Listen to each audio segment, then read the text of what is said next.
ओम शांति। आज 13 सितंबर 2021 की मुरली का सार है। बाबा ने बताया, मीठे बच्चे, तत्वों सहित सभी मनुष्य मात्र को बदलने वाली यूनिवर्सिटी केवल एक ही है। यहाँ से ही सबकी सद्गति होती है। यानी बाबा कहते सभी सुखी हो जाते हैं। प्रश्न है, बाप में निश्चय होते ही कौन सी राय फौरन अमल में लानी चाहिए? उत्तर है, जब निश्चय हुआ कि बाप आया है तो बाप की पहली राय यह है कि इन आँखों से जो कुछ देखते हो उसे भूल जाओ, एक मेरी श्रीमत पर चलो। इस राय को फौरन अमल में लाना चाहिए। जब तुम बेहद के बाप के बने हो तो पतितों के साथ तुम्हारी लेन देन नहीं होनी चाहिए। निश्चय बुद्धि बच्चों को कभी किसी बात में संशय नहीं आ सकता है।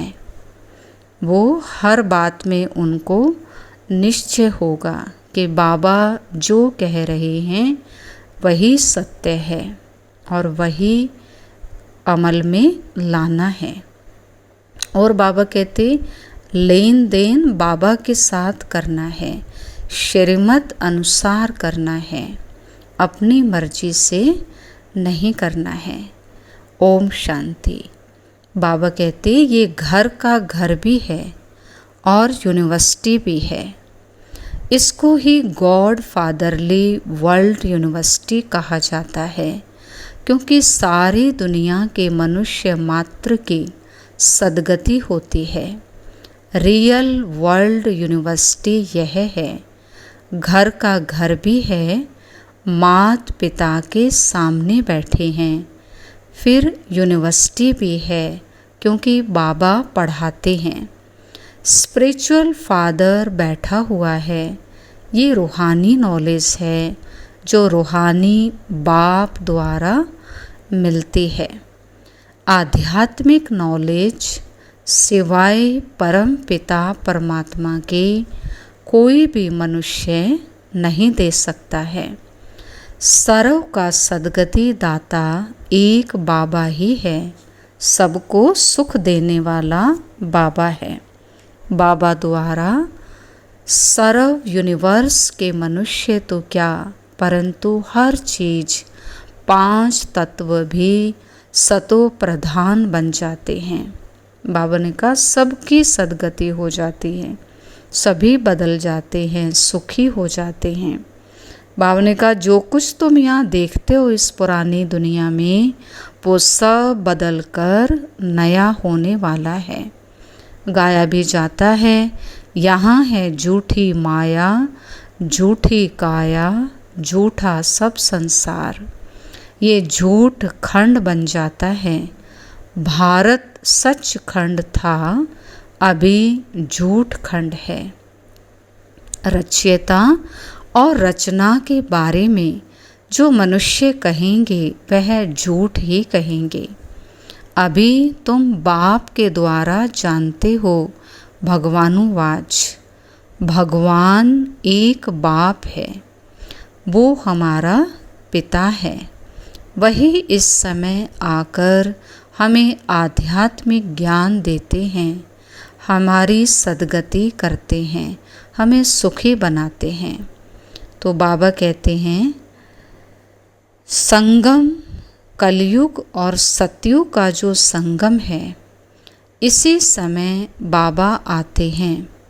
सतयुग त्रेता व त्रेता और द्वापर का संगम नहीं कहा जाता, वो रॉन्ग हो जाता है। कलयुग और सतयुग का संगम कहा जाता है, जबकि बाबा आकर पावन बनाते हैं। ये कल्याणकारी संगम युग है, क्योंकि इसमें सबका कल्याण हो जाता है। यहाँ आत्मा और परमात्मा का, ये आत्मा और परमात्मा के मिलन का संगम है। इसको कुंभ भी कहा जाता है। वो फिर दुनिया में दिखाते हैं नदियों का मेला। 2 नदियाँ तो हैं, तीसरी फिर गुप्त नदी कहते हैं। तो यह भी झूठ है।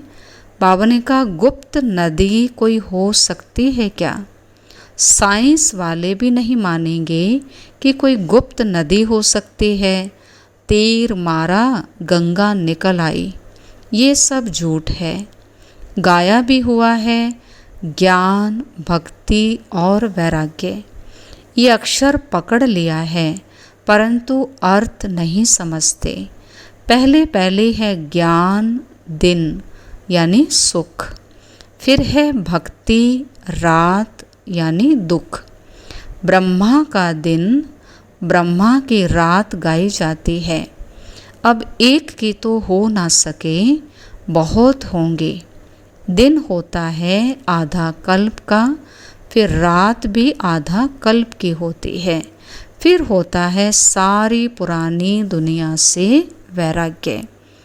अब बाबा कहते हैं तुम्हें धंधा आदि भी करना है, बच्चों को भी संभालना है, परंतु बुद्धि का योग एक बाबा से लगाना है। आधा कल्प तुम रावण की मत पर चलते हो, अब बाप का बने हो तो जो कुछ करो सो बाप की राय से करो, श्रीमत से करो। तुम्हारा लेन देन इतना समय पतित आत्माओं से चला आया है, उसका नतीजा क्या हुआ? दिन प्रतिदिन पतित ही बनते आए हो, क्योंकि भक्ति मार्ग है ही उतरती कला का मार्ग। सतो प्रधान, सतो रजो तमो में आना होता है, उतरना ही है। बाबा ने कहा इससे कोई छुड़ा नहीं सकता, बाबा ही आकर छुड़ाते हैं, सही राह बताते हैं। तो बाबा कहते हैं ज्ञान के लिए तो मेरा गायन करते हैं,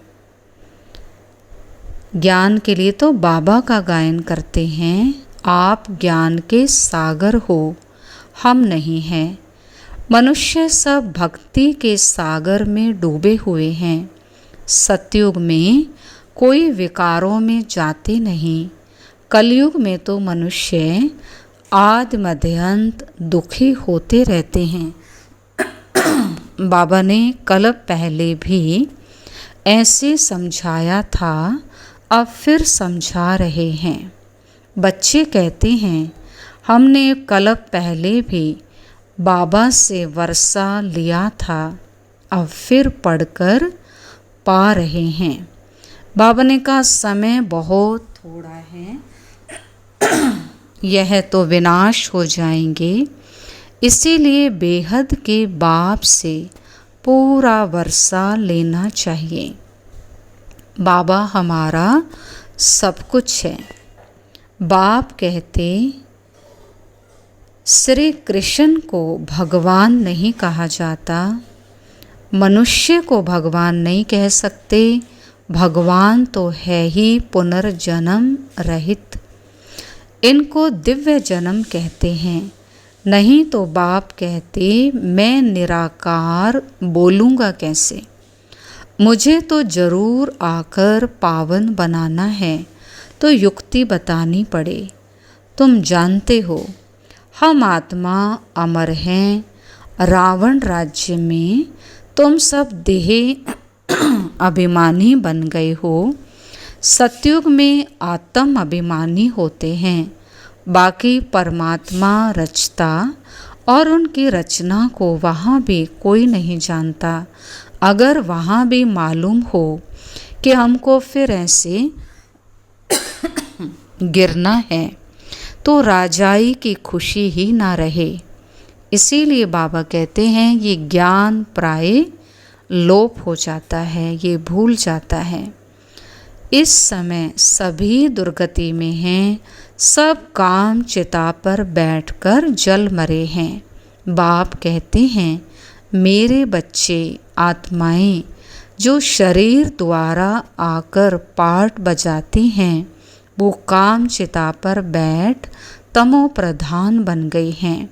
बुलाते भी हैं कि हम पतित बन गए हैं। पतित बनते ही हैं काम विकार से, क्रोध या लोभ से पतित नहीं बनते हैं। साधु संत आदि पवित्र हैं, देवताएं पावन हैं, तो पतित मनुष्य जाकर माथा टेकते हैं। गाते भी हैं, आप निर्विकारी और हम विकारी हैं। तो बाप ने कहा, जब एक धर्म था तो पवित्रता थी, तो शांति, समृद्धि, सुख तीनों था। पवित्रता है पहले, अभी पवित्रता नहीं है तो शांति और समृद्धि भी नहीं है। ज्ञान का सागर, सुख का सागर, प्यार का सागर एक बाप है। तुमको भी ऐसा प्यारा बनाते हैं। इन लक्ष्मी नारायण की राजधानी में सभी प्यारे हैं। मनुष्य मात्र, जानवर आदि सब प्यारे हैं। शेर बकरी इकट्ठे जल पीते हैं, यह एक दृष्टांत है। यानी बाबा ने कहा वहाँ सभी मिलजुल कर रहते हैं। वह ऐसी चीज़ गंध करने वाली होती नहीं। यहाँ बीमारियाँ, मच्छर आदि बहुत हैं, वह ऐसी चीज़ होती नहीं। साहूकार आदमियों के पास फर्नीचर भी फर्स्ट क्लास होता, गरीबों का फर्नीचर भी साधारण होता है। भारत अभी गरीब है, कितना किचड़ा लगा हुआ है। सतयुग में कितनी सफाई रहती है, सोने के महल आदि कितने फर्स्ट क्लास होंगे। वैकुंठ की गायें भी देखो कितनी फर्स्ट क्लास होती हैं। श्री कृष्ण को कितनी अच्छी गायें दिखाते हैं। कृष्णपुरी में गायें तो होंगी ना। तो बाबा ने कहा वो तो स्वर्ग है, कितना सुंदर है। इस पुरानी छीछी दुनिया में तो बहुत किचड़ा है।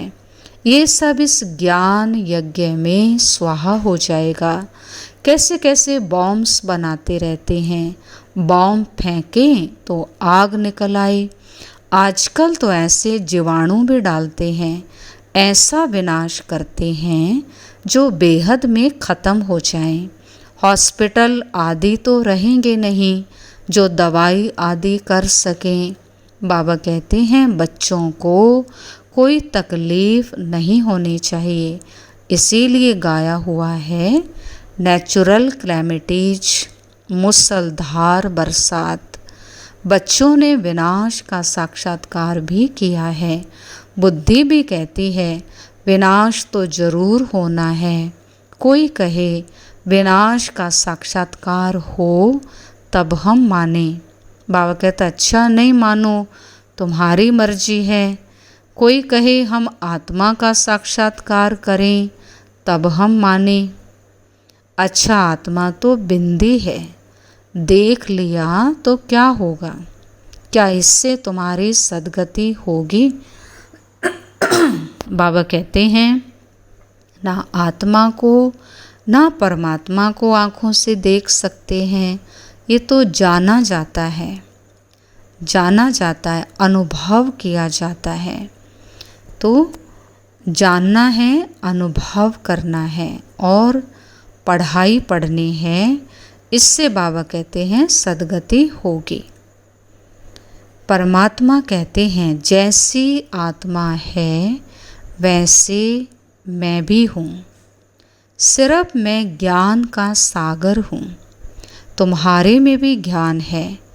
बाबा ही आकर पढ़ाते हैं और कोई बात ही नहीं। जो जो जिस भावना से याद करते हैं वो भावना पूरी कर देता हूँ। बाबा कहता वो भी ड्रामा में नूंद है, बाकी भगवान किसको मिल नहीं सकता। मेरा साक्षात्कार में कितना खुश होती थी, दूसरे जन्म में भी भक्तिन बनी होगी। वैकुंठ में तो जा नहीं सकते। अब तुम बच्चे वैकुंठ में जाने की तैयारी कर रहे हो। जानते हो हम वैकुंठ कृष्णपुरी के मालिक बन रहे हैं। यहाँ तो सब नरक के मालिक हैं और बाबा हमें स्वर्ग का मालिक बना रहे हैं। बाबा ने कहा जिन्होंने कल पहले पुरुषार्थ किया होगा वैसे ही करेंगे। तुमको हार्ट फेल नहीं होना चाहिए। जो पक्के निश्चय बुद्धि हैं उनको कभी संशय नहीं आ सकता। संशय बुद्धि भी जरूर होते हैं। बाबा ने कहा आश्चर्यवत सुनंती कथंती भागंती। अहो माया, तुम इन पर जीत पा लेती हो। माया बहुत बलवान है। अच्छे अच्छे फर्स्ट क्लास सर्विस करने वाले, सेंटर चलाने वाले को भी माया थप्पड़ मार देती है। लिखते हैं बाबा शादी कर मुख काला कर दिया। काम कटारी से हमने हार खा ली। अब तो बाबा आपके सामने आने के लायक नहीं रहे। फिर लिखते हैं बाबा के सम्मुख आए। बाबा लिखते हैं काला मुख किया, अब यहाँ नहीं आ सकते हो। यहाँ आकर क्या करेंगे? फिर भी वहाँ रहकर पुरुषार्थ करो। एक बार गिरा सो गिरा। ऐसे नहीं राजाई पद पा सकेंगे। कहा जाता है ना, चढ़े तो चाखे वैकुंठ रस और गिरे तो एकदम चंडाल बन जाते हैं। हड गुड टूट जाते हैं, यानी बिल्कुल गिरावट हो जाती है, पद भ्रष्ट हो जाता है। 5 मंजिल से गिरते हैं ना, यानी काम विकार में गिरना मतलब 5 मंजिल से गिरना। फिर कोई कोई सच लिखते हैं, कोई तो सुनाते ही नहीं। इंद्रप्रस्थ की परियों का भी मिसाल है। ये है सारी ज्ञान की बातें। इस सभा में कोई पतित को बैठना हुक्म नहीं है, परंतु कोई हालत में बिठाना होता है। पतित ही तो आएंगे ना यहाँ। अभी तो देखो कितनी द्रौपदियाँ पुकारती हैं, कहती हैं बाबा हमको अपवित्र होने से बचाओ। बांधेलियों का भी पार्ट चलता है। कामेशु क्रोधेशु होते हैं ना, बड़ी खिटपिट होती है। बाबा के पास समाचार आते हैं तो बाबा कहता बच्चे इन पर जीत पहनो। दिन प्रतिदिन बॉम्ब्स आदि बनाते जाते हैं। बाबा ने कहा ये ड्रामा में नोंद है, क्योंकि इन्हीं से ही विनाश होना है। टाइम बहुत तो नहीं है ना, बहुत थोड़ा है। अच्छा, मीठे मीठे सिकिलधे बच्चों प्रति मात पिता बाप दादा का याद प्यार और गुड मॉर्निंग। रूहानी बाप के रूहानी बच्चों को नमस्ते।